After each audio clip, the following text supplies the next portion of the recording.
When does that ever happen? Hello. Welcome back to Project Astrology. I'm Nina. I'm Shaina.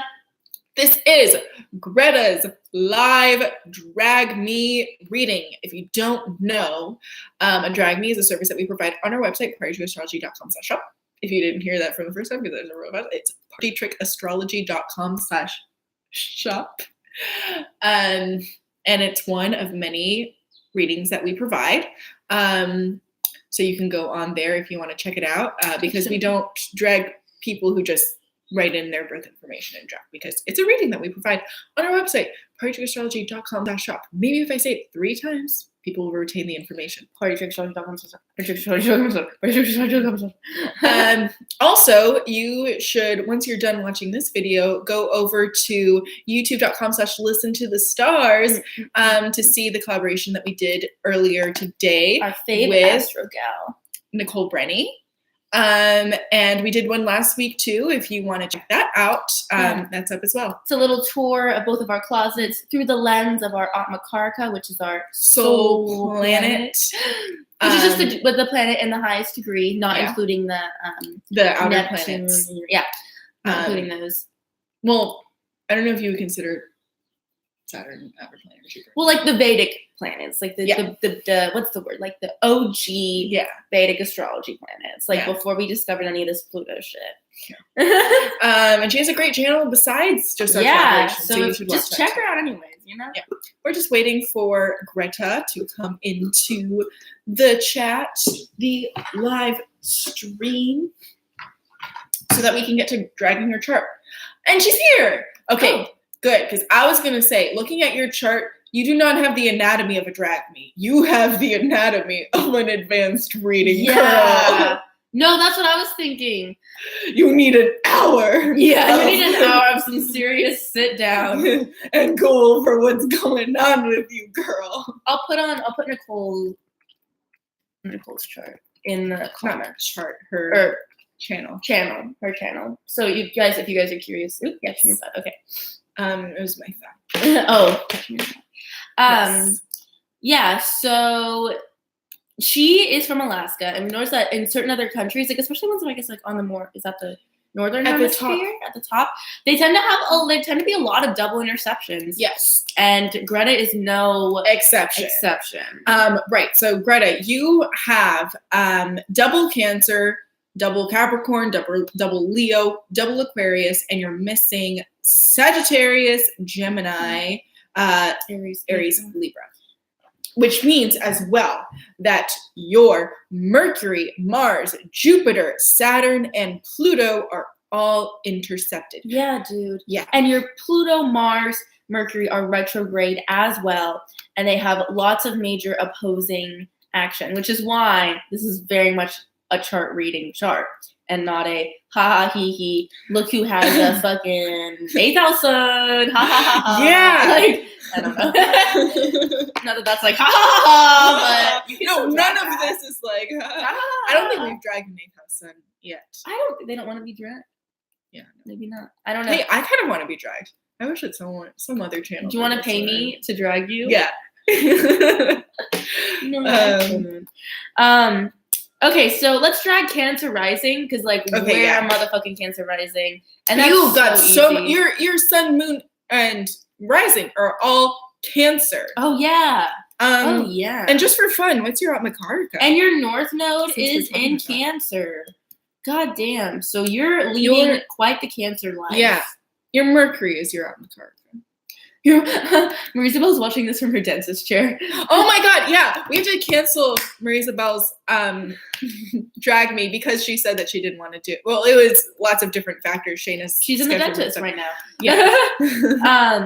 But yeah, Cancer rising. Okay, so you're not taken seriously, treated as a child, and because you kind of are, like, you aren't only Cancer rising, like you are a watery ass bitch. You also have double Cancer. So you must love your mom. Like, do you have 2 moms? Do you have a lot of feminine energy in your life or something?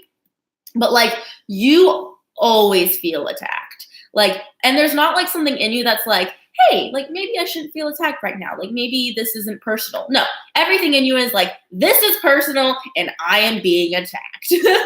Yeah. Another thing that's easy to drag about Cancer when you look at it through the lens of the opposite of Capricorn, and there's lots of detriments to Capricorn that I'm seeing, and she knows.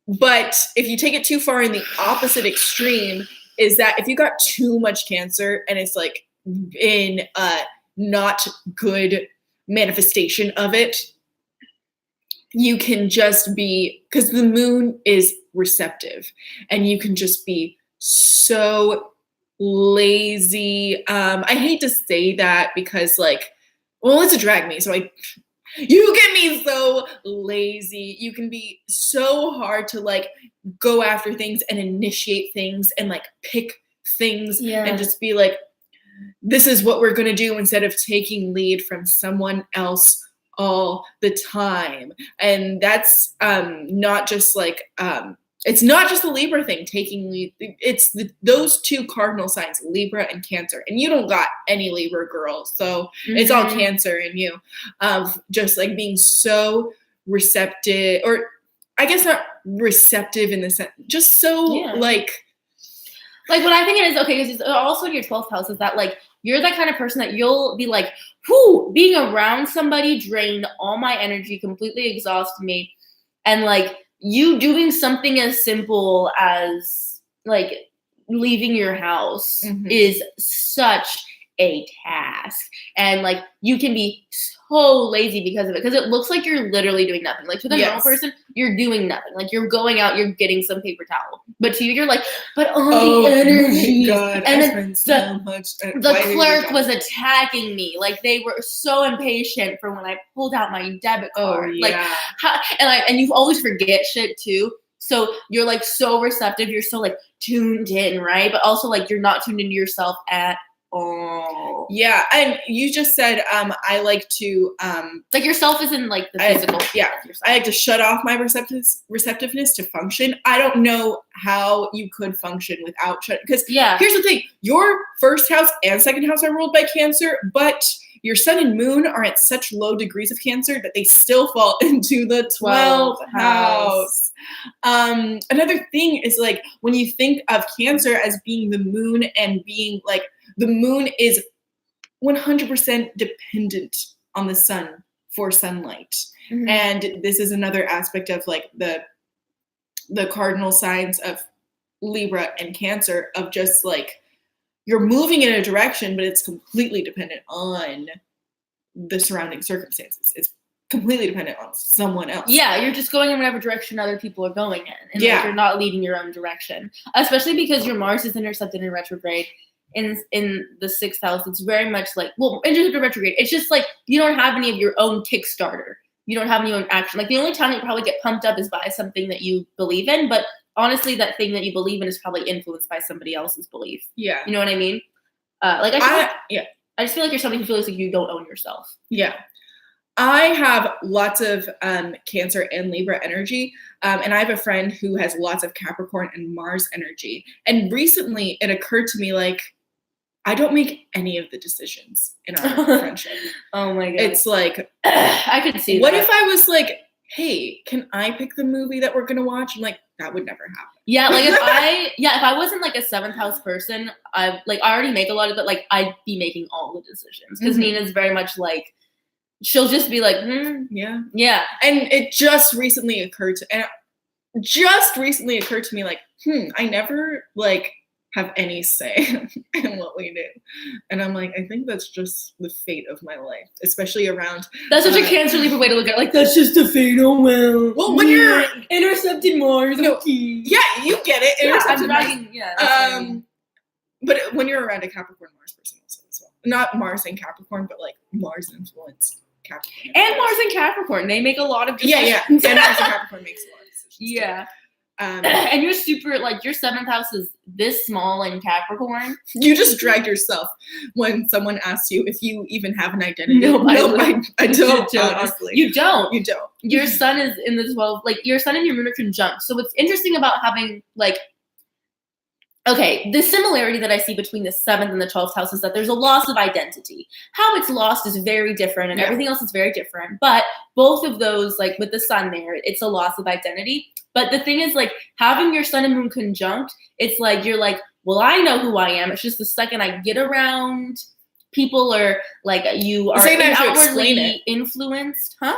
Like the second I know who I am, but don't ask me because I don't have the answer. Exactly. Yeah. Yeah. It's like, it's just something that it's like, well, I'm like, you have like a strong sense of who you are on the inside, but like I don't know how to translate that. Like, and like, it's very much like locked away. Sorry about that. Very much locked away in the 12th house, and very much like, it's just like, all of your energies are hard to touch for some reason or another. Mm-hmm. You know what I mean? Like your Neptune is one of the few non-intercepted planets, but that's Neptune. It's retrograde. It's Neptune anyways. It's Neptune and Uranus. And it's Uranus. Like those are planets that are outer that are so hard to kind of contact yourself anyways. And they're retrograde. Both of them. Are they both? Yeah.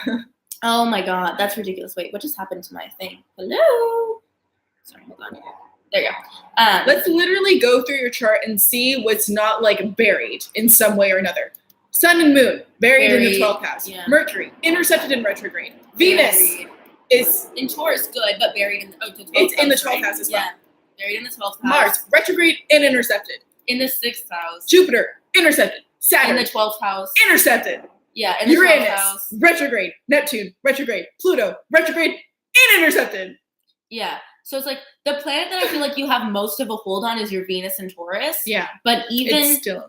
Yeah, just because Venus and Taurus is a very strong placement. These are very like loving people. It's a very producing It's in its domicile. But it's fucking untouchable unless you like nap or sleep. Like it's like hard to get in contact with. Like it's probably hard to put out. Like you have all this love and you're like, yeah, I'm still loving blah blah blah. But people like probably don't see it as much because like I feel like self-love is a really hard thing with this placement as well.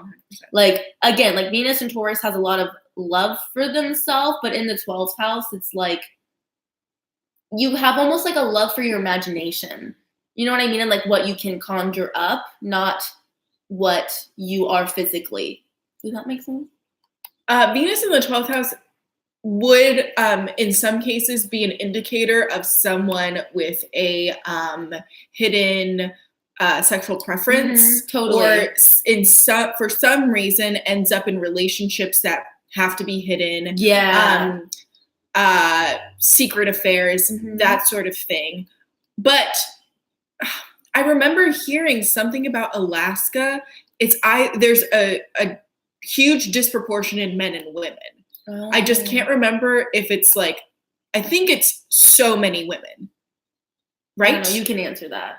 Yeah, I think there's a disproportionate amount, like there's a lot of women in Alaska and not a lot of men. So I feel like that might be a reason. So many men. Okay. So many men. Okay. So that could feel a little bit intimidating, and that could be kind of scary because there's too many men that you feel almost like a little bit of like a prize or something, or like you're more, I don't know. It's kind of a little bit degrading in that way, you know? And that could like lock your Venus away because you're like, not anybody can get this. Like everybody's going to try to get your Venus, like, especially because you know how much love you have to give, but like, I'm not just going to give it to like there's just a lot of guys, I'm sure. Like, you know what I mean? Yeah. Okay. Or like, I feel like if maybe Alaska is like a boys club. Yeah. And you just can't like get them away from like fishing. Yeah. And that's true. Whatever the hell else you do in Alaska to like be in a relationship with a woman. You said, yeah, people assume I have no emotion whatsoever, but I just don't know how to express anything. That's interesting because I feel like you have a Cancer rising, so I feel like your emotions are on your face, but also I can find that with a Cancer rising, you can blank it out. You can, you can mask it out. Like you can just kind of, like just have resting sad face. Yeah. Like where it's kind of like not connected to anything. Exactly. Or where people will interpret it. You'll put up the shell, right? And people will interpret you as being very closed off and cold-hearted. Yeah, and like unapproachable. That's where like Capricorn and Cancer have that similar thing of like unapproachable risings, definitely. And the Cancer rising can go one of two ways, sometimes depending on the situation. Yeah. And I find with my Cancer rising, when my feelings aren't involved, I'm also a Venus in Aquarius, and you might relate to this with your Venus in the 12th house. Not that there's a correlation between Venus and Aquarius and Venus in the 12th house specifically, but kind of just like that more necessity to like hide your feelings. Yeah. Is when I don't feel the need to hide my feelings because I don't really care about, like, I don't care to. Yeah. I don't care if the Uber driver knows my feelings. I'll be like, hi, well, not so much in Uber time, or just like a person on the street. I'll be like, nice Cancer rising. Yeah, Mercury totally. Cancer rising. Yeah, like, oh, so approachable. Like, I'm just a young person that could never hurt a fly. Sweet, and yes. Yeah. Whereas if I'm like, my Venus is like triggered to be like, ooh, hold back, put up a poker face of how much you like this person, then the shell Cancer rising comes up and they're like, do you care about anything? Yeah, you said my voice literally gets high like that even. Yeah, no, my voice, if I'm turning on that Cancer rising, it gets so high. Like sometimes like on a phone, I'll be like, hi, yes, of course. Like it gets so high. And like my voice, like it naturally can get really low and like I can talk like this. Like yeah. And that's the thing. If I'm on the phone with, I don't know, my apartment manager calls me like, oh, hi. Yeah. If I'm on the phone with someone that I know, God forbid someone I like have a crush on, I'm like, hi. I'm like super awkward. I'm like, hi.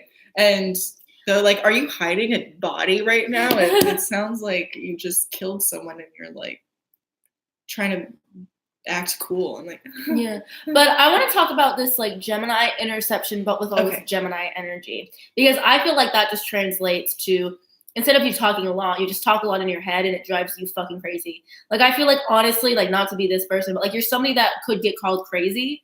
You know what I mean? Just because you probably talk to yourself, talk in your head, write a lot. Like, it's just a constant kind of conversation, but yet, like, it's only between you, and it kind of is, like, never gonna come out. Like, you definitely have, you are the ultimate person that has, like, a trillion bajillion thoughts and then says one word. You know what I mean? Like Mercury retrograde in Gemini. I feel like there's something about Mercury retrograde that can talk a lot in a weird way. Like talk a lot in a sense of, because you're going in circles. Yeah, you can't get to the point. Yeah, because you go in circles, and Mercury in Gemini is the ultimate like going in circles placement. So you go in circles forever and ever and ever, but it's just all like in your head up here, and then what comes out is like not even the point at all. Completely misunderstood. Yeah. Like, and then you just kind of go in circles to try to explain it. And whatever does come out as well is like, honey, don't even try. Yeah. You can't. That's how it got intercepted. You know, like, just don't. Like, don't even. Why did you raise your hand? Stop. Like, why raise your hand if you don't know for sure? Yeah, why like, talk if you're just embarrassing sure? yourself for talking. And you don't know enough. You're not smart enough. No. Yeah. You said, I talk a lot once I start talking, which is basically never. Yeah. Like, if somebody gets you to start talking, yeah. I'm so inarticulate speaking-wise. Same. And that's also a very inarticulate sentence that I would put, too. I would totally, like, phrase it. Inarticulate speaking-wise. I would totally phrase a sentence like that. I feel like it's very, like, Mercury retrograde. Yeah. And your Mercury is in the 12th house? Yeah. Yeah. I also have a lot of issues with sentence syntax, and I have Gemini in the 12th house. Yeah, I don't know how to put together anything. Ooh, hello. We both say a lot, so I edit a lot of ums out of our videos. A lot. The majority. He does a lot of this. Then blah, blah, blah, blah. Like that's how Nina's talking is. You would never know from the end. Okay, Mars and Pluto in the 6th house intercepted. So like I'm sorry, I need to drag Mars in the 6th house. Yeah, no, that's what I want to just like, oh my God. Especially with 12th house energy. Girl, you need to learn to take care of yourself. You need to learn to eat at least, I'm not even going to make you like eat 3 meals a day. Just start with 2. Yeah. Just start with breakfast 2 meals a day. Did you know that? Yeah. Of real food. Not like coffee. Oh yeah. And okay, honestly, with all that 12th house stuff, you treat your body terribly. Yes. And sleep. I mean, you have 12th house thing, so maybe the sleep thing is like easier for you. It's like naps. But I feel like it's 14 hours or Right. 3. Yes. She said, ha ha ha, taking care of yourself. What's that? This is a direct attack. No, I know, girl. Like, but you got to take care of yourself because, like, oh my God, Mars, it's Your ultimate, like, coffee is your thing. it happens. Like, It happens no matter what else is going on in your chart. If you have Mars in the 6th house, it's the most malefic thing. It's as malefic can get. And then on top of that, on top of all of that, you treat yourself like absolute crap. And then any sign of anything is like, I'm having an aneurysm. yeah. I'm having a heart attack. Yeah. Should I go to the hospital? I don't have health insurance because what is being responsible? Yes. And then someone else makes a suggestion like, maybe you're not having an aneurysm. Maybe you need to drink less coffee, get at least a couple more hours of sleep a night, and eat at least 2 meals a day. But should I go to the hospital though? Do I have an aneurysm? Here's also what I think about Mars in the 6th house. Like, they like how fast paced they are. Like, they almost kind of like are like, yeah. Like, they brag about how little sleep they're going on. They brag about how little they've eaten. They brag about how they're just running on coffee and how they're doing this and how they're doing a billion things. But, like, whether they're doing a billion things or not, they just want to be the person that's most on the go. Yeah. You know what I mean? Like, that's their, like, thing is, like, I'm the most on the go. I don't know if you have a specific person in mind when telling this story, but we knew someone with Mars in the 6th house, Mhm. and we went to college with her. And so she would show up yeah. with the most immense amount of pride of like, True, I didn't sleep all night to read this play. And with so much pride, yeah. like I'm on my 6th cup of Yeah. coffee because I stayed up all night reading this play. I'm like, girl, I read the same fucking Yes, play. that's what I was gonna say. And I got and I a few got hours of sleep. 8 hours of sleep. Yeah. I was on FaceTime with my boyfriend for 3 hours too. I got 8 hours of sleep. Like, what are you doing? What is going It's on? that 12th house thing of like you kind of do nothing. Like you see, Yeah, this like, person I think you, because you have so much 12th house stuff, like you do nothing, and because of that, you have to seem like you're always doing so much. You know what I mean? Mhm. Like you feel this like it's like because it's opposite. You feel like you have to overcompensate. So you're never doing it in between. You're either doing absolutely nothing or far too much. And because you have all that 12th house stuff, you're probably doing absolutely nothing, but running on nothing. Like running on empty. Running make on sense? coffee, 100%. On empty, on coffee, no sleep. Then you get a headache and you're like, Google's symptoms of aneurysm. This is very much like Pluto in the 6th house is going to always think that they, like that WebMD system checker, Yes. they're always going to go to the worst thing. Worst case scenario. They're ready to fucking, and like we both are guilty of this. Like it's Yeah. a very 6th house thing. You're more guilty of it than me. Yes, I am definitely more guilty of that. But also it's because sometimes it is true. Like when I got sick this time around, Dan was like, my roommate was like a little sick, and I was like, I'm gonna get so sick, and he's like, no, you're not. 2 weeks later, I'm dying. But also like, but also anyways. Shaina got a mosquito bite and thought it was a tumor. Do you Oh remember yeah, that? no, 100%. I totally did. Yeah, no, definitely, always do. Always super paranoid. But what I was gonna say is, yeah, you're one of those persons that just goes to like the plutonic ultimate death. This is Can't be taught worst case scenario.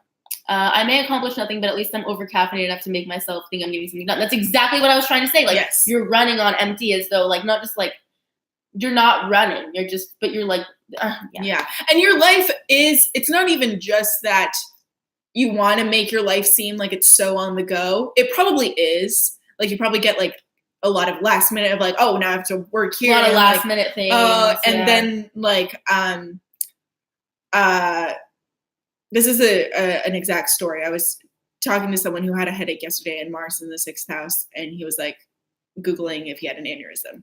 And I was like, oh, you should have a meal first. And he's like, oh yeah. I'll eat. And I'm like, okay, so go eat. Oh, but I just got called into work, so actually I can't.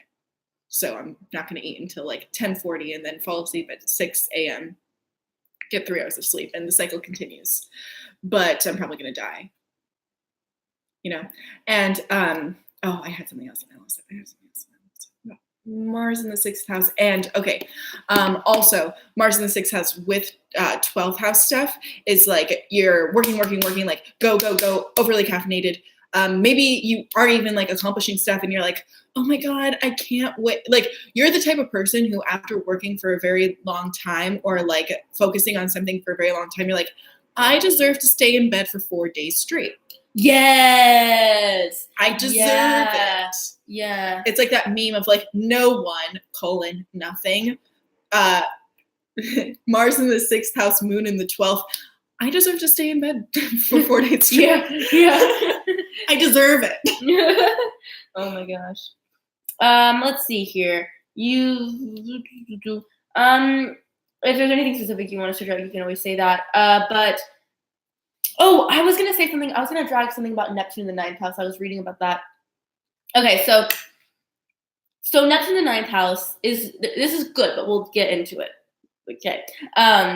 Your ideals, they're very not concrete, right? You have a very loose belief system, but with that comes the acceptance of a lot of new information, a willingness to be open to astrology, be open to all these kinds of things, really going with the flow. And I think that it can be a great thing in that you're going to be open to a lot of new things, and therefore you're able to make your decision in a way that is truly much more to your decision than most people, because you're willing to take on a lot more information. Mm-hmm.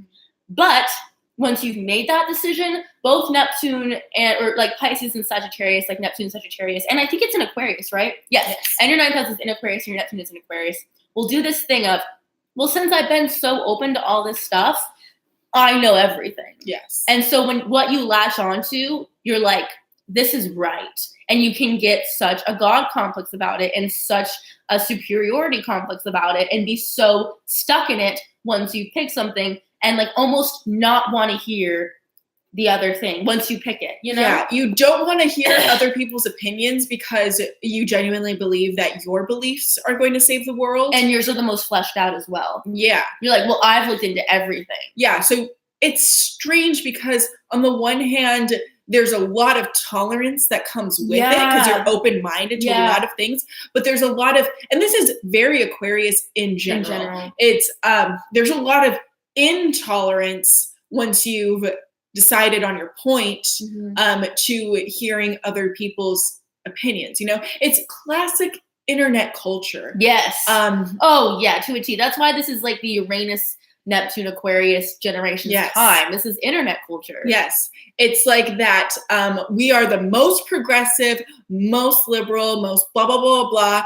And if you say one thing that is slightly off with our opinion, we will, like a fucking Aquarius cult mob, go and attack you and block you and get your shit all deleted and blah, blah, blah, blah, blah, blah, for something petty. Yes. And I see that all the time. It's so impossible to like go on Facebook and not see like a public apology from someone because they said something that was slightly insensitive. And the Aquarius generation or the Aquarius Neptune, you have Uranus and Neptune, just all like flooded like that is so and so culture that and cancel culture, that's toxic, of course. But you said I obsessively research everything. Hold on.